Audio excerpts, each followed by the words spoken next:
Welcome, students. Let us learn a poem in English, Animals by Walt Whitman. Now, let us learn something about the poet, that is, Walt Whitman. Full name of Walt Whitman was Walter Whitman. He was an American poet. He was born on 31st May 1819 in West Hills, New York, United States, and died on 26 March 1892 in Camden, New Jersey, United States. Whitman worked as a poet, essayist, journalist, a government clerk, and a teacher. In an age when all poetry was rhymed, Whitman made a break with tradition and wrote a revolutionary new kind of poetry in free verse. Some of his notable works are Leaves of Grass, O Captain, My Captain, and many more. Whitman won an award called Golden Kite Award for picture book illustration for his first self-published book, Leaves of Grass.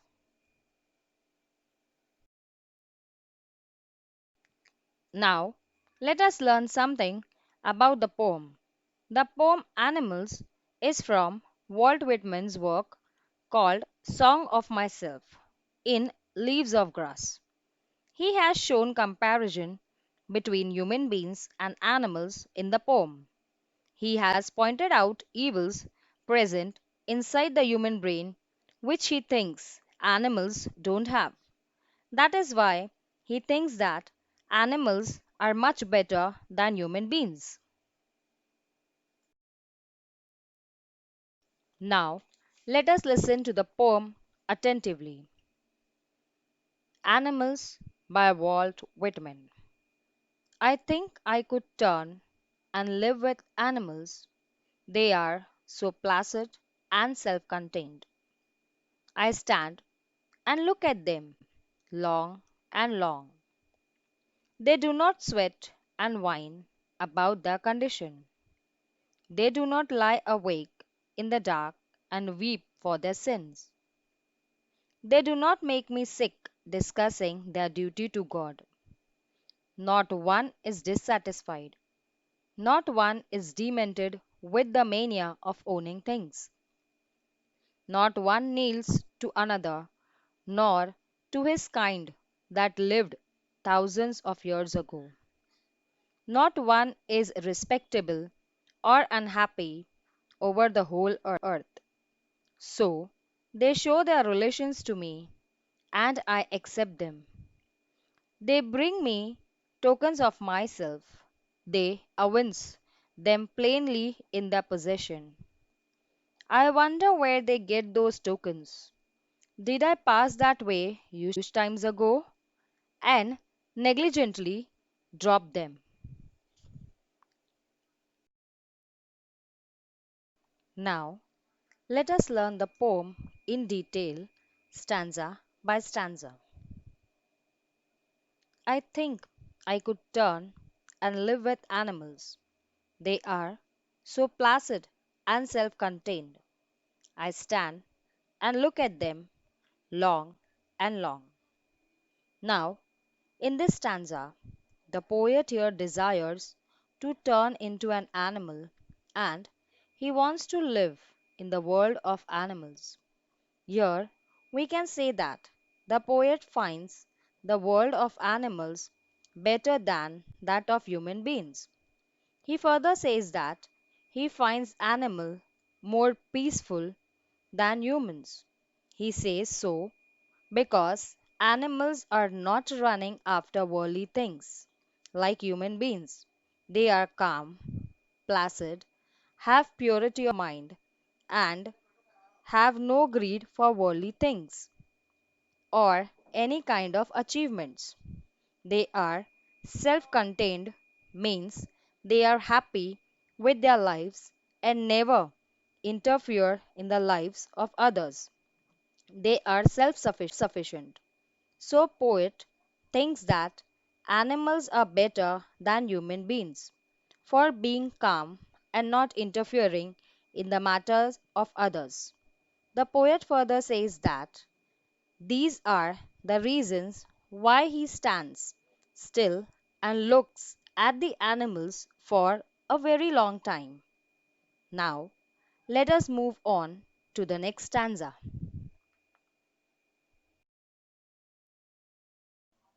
They do not sweat and whine about their condition.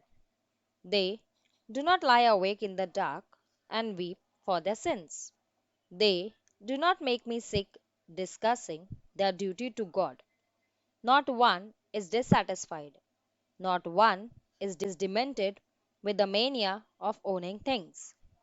Now, here the poet says that, unlike humans, animals don't complain of any misery. They never cry out loud like humans do to show what they have lost. They never stay awake in the night crying in repentance for their sins. This means that animals are different from humans because they don't show anger or grief if something wrong happens with them. He further says that animals are very truthful because they never boast of their good deeds done in the name of God. He says so because most of the human beings do this. They try to show their good deeds and religiousness to others.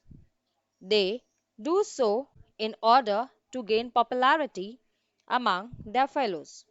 So, the poet thinks that animals never irritate him, made him sick by doing such things just to gain some praise from their fellow people.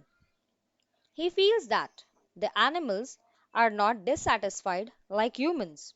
They stay happy with whatever they have.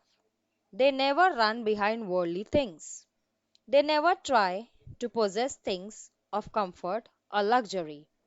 He says that none of them are mad or crazy behind owning the worldly things. Now, let's move ahead. Not one kneels to another, nor to his kind that lived thousands of years ago. Not one is respectable or unhappy over the whole earth. So, they show their relation to me, and I accept them. They bring me tokens of myself. They evince them plainly in their possession. Here, the poet says that he has never seen any animal showing his devotion to anyone by bowing down in front of a person. They never do so, even for their ancestors. They do not show devotion towards God like humans do. No one among them are respectable and important as we have in our human society. In human beings, rich people are generally given more importance and are treated with respect as compared to the poor. But in society of animals, they never do so. They never give more or less importance to any other animal. Everyone in the animal world is happy. They are not like human beings who find themselves the happiest or the saddest person on the earth. Further, the poet says that animals are more honest in showing their relations with other animals. Here, he wants to say that animals use other animals as their food and they never try to hide this. Whereas human beings show that they have nice and friendly relations with others, though the reality is opposite. The poet says that he accepts the fact that animals are true towards showing their relation with other animals. Now, let's move on to the last few lines. I wonder where they get those tokens. Did I pass that way huge times ago and negligently drop them? So, At last, the poet introspects himself and says that from where the animals got those good qualities, virtues like kindness, innocence, those tokens. He further questions himself that where his own good qualities are gone. Did he leave them or had carelessly, negligently lost them somewhere? The qualities that were found in human beings in the past are now seen in animals. He wonders, human beings gave up these tokens, qualities, and they have been passed on to the animals. Now, let us move on to the poetic device. This poem is a free verse.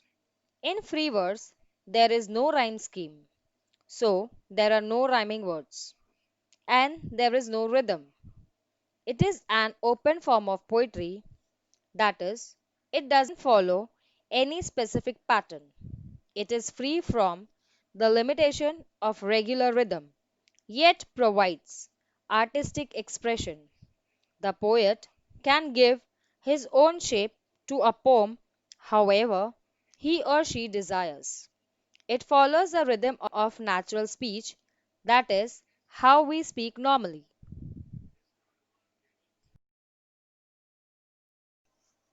Now, let's come to figure of speech. Figure of speech make up a huge portion of English language, making it more creative, more expressive, and more interesting.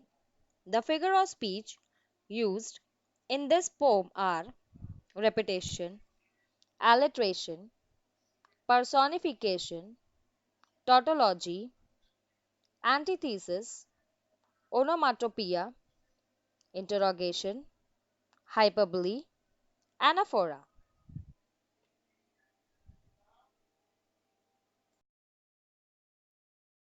Now, let's proceed with these figures of speech one by one.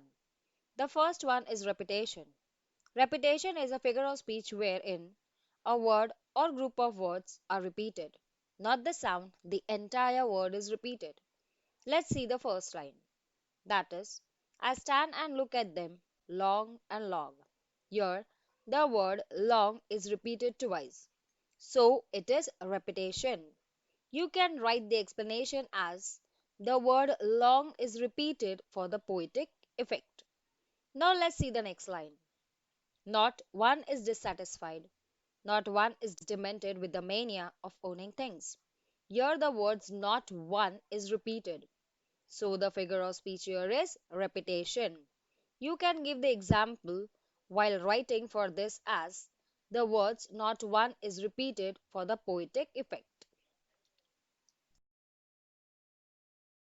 This figure of speech is alliteration. Alliteration is a figure of speech in which the same sounds repeat. It is repetition of sound, not just letters. Now, the alliterative words doesn't have to be right next to each other. Other words can appear between them. Let us have a look at the first line. I stand and look at them long and long. In this line, the sound of letter L is repeated. So it is alliteration and the letter L is consonant. So you can write as the sound of consonant L is repeated for poetic effect. In the next line, that is, they bring me tokens of myself, they evince them plainly in their possession. Here, the sounds of letter M and letter P is repeated, and both the letters are consonant. So, you can write as the sound of consonants M and P is repeated for poetic effect. Now, in the next line, that is, they do not make me sick discussing their duty towards God. In this line, the sound of letter M and D is repeated and they are also consonant. So you can write as the sound of consonant M and D are repeated.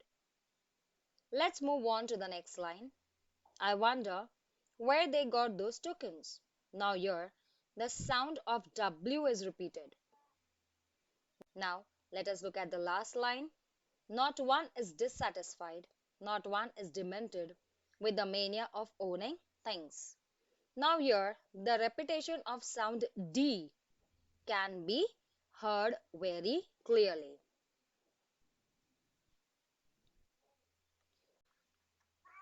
So, this figure of speech is called alliteration. Let's see the next figure of speech. Now, personification is a figure of speech in which a thing, an idea, an object means non living things or an animal is given human quality in such a way that we feel they have the ability to act like human beings.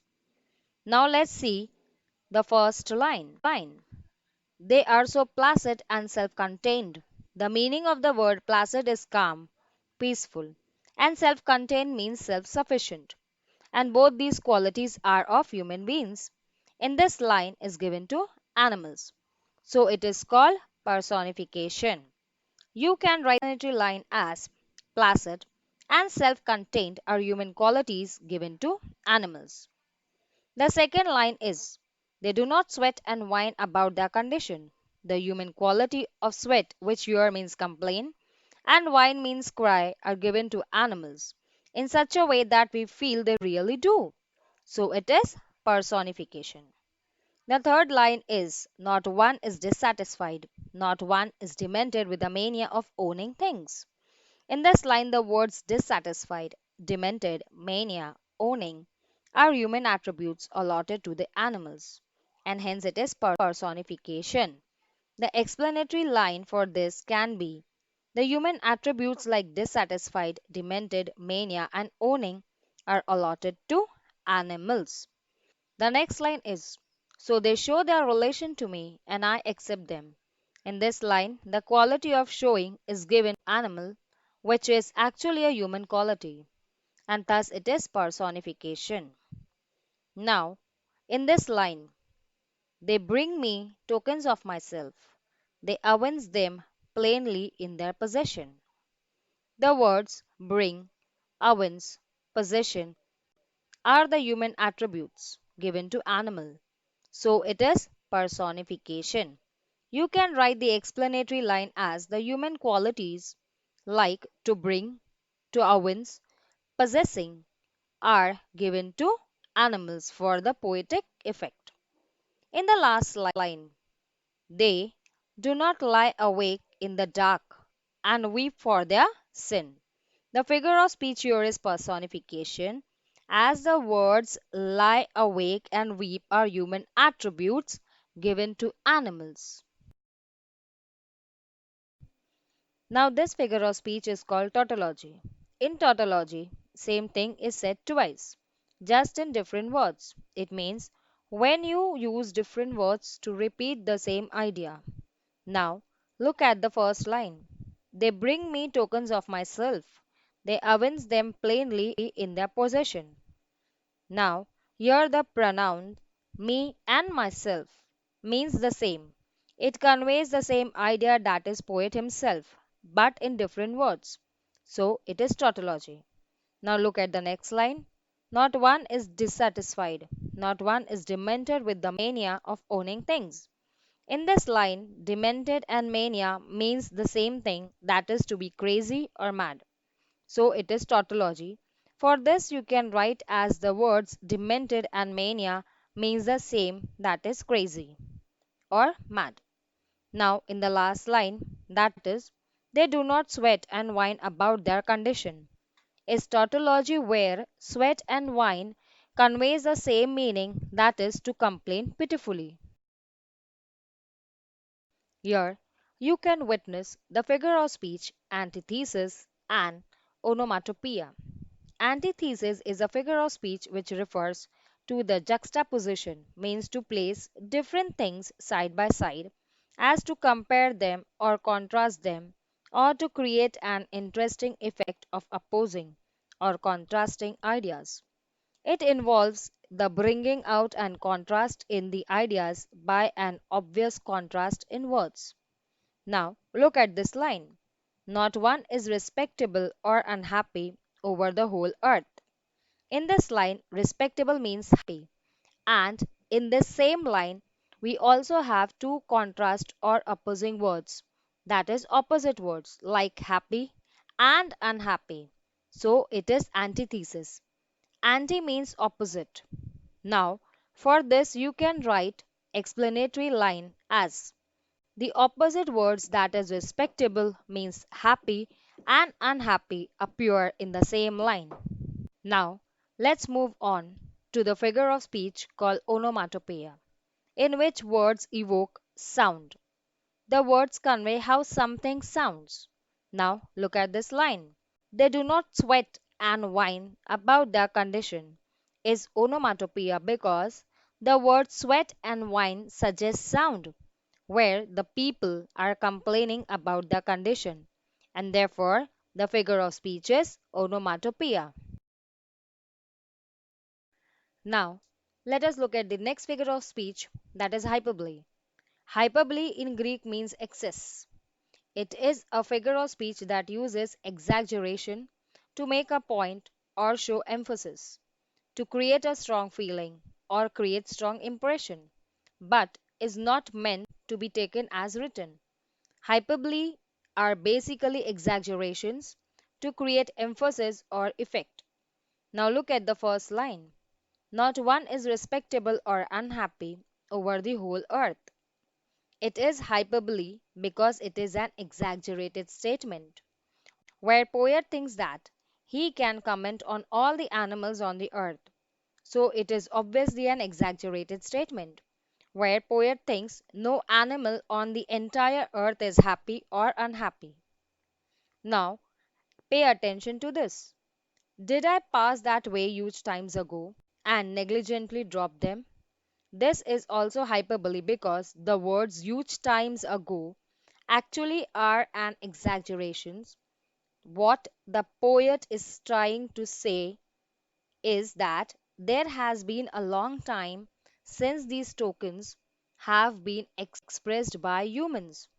So instead of symbolizing the passage of time, he has said huge times ago, which is an exaggeration of passage of time.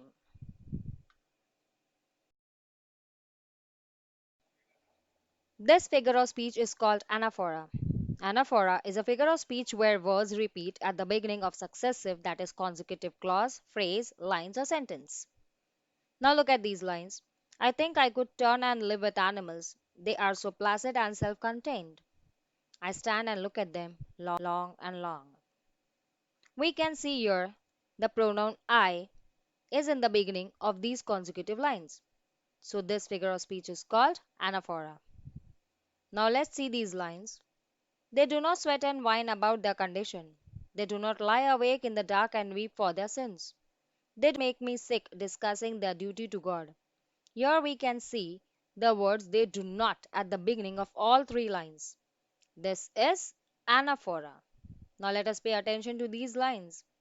Not one is dissatisfied. Not one is demented with the mania of owning things. Not one kneels to another, nor to his kind, that lived thousands of years ago. Not one is respectable or unhappy over the whole earth. This is anaphora because we can see words not one in the beginning of the lines. You can write the explanatory sentence as the same words, not one, is repeated in the beginning of the line for the poetic effect.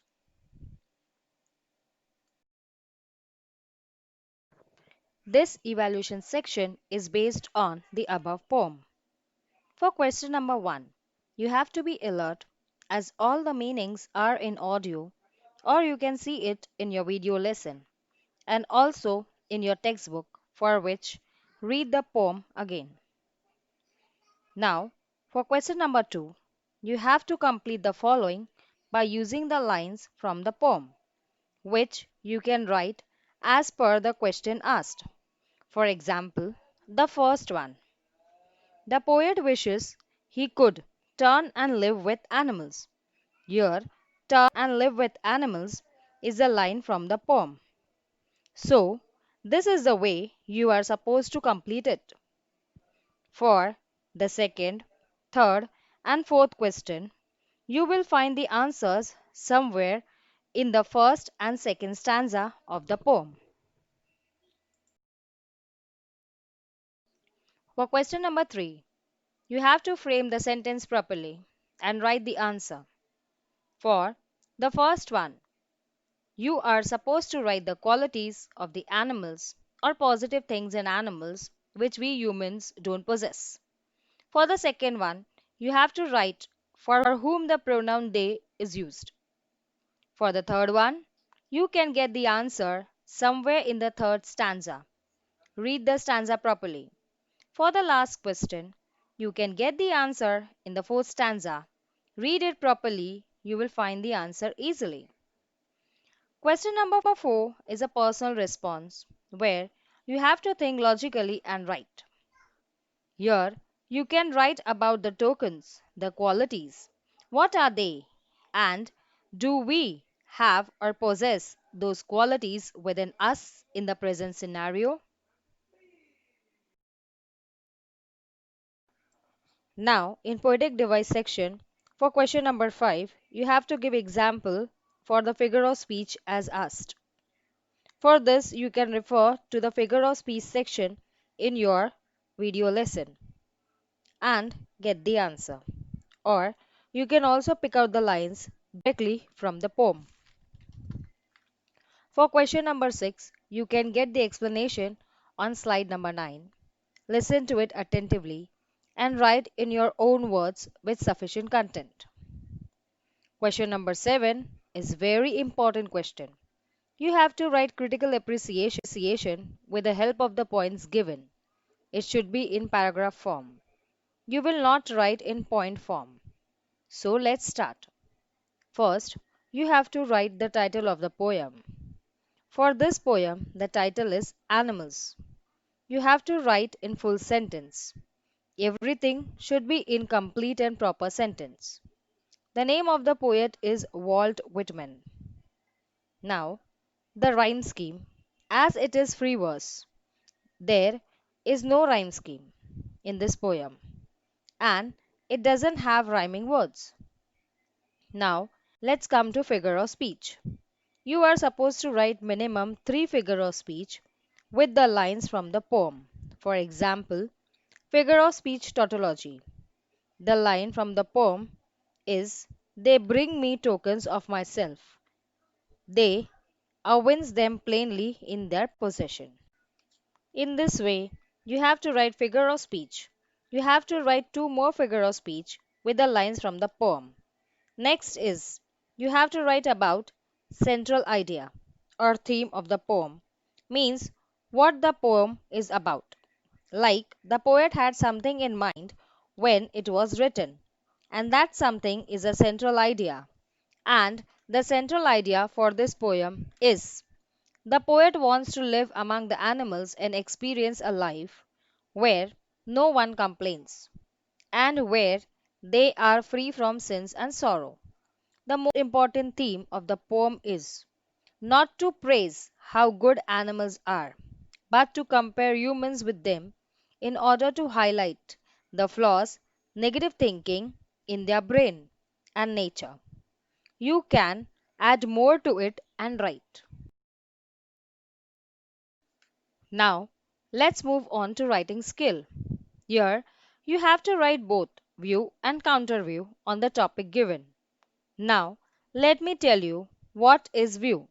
View is the act of seeing or looking at things positively, and counter view is opposing viewpoint. You can use these points to write view and counter view. For example, you write on the strength and weaknesses of animals and humans. That is, what are the positive things in animals and humans and the negative things in animals and humans. First, you write view, that is, all the positive perspective. Then, you will be able to write counter view easily because it is just the opposite. Thank you for listening.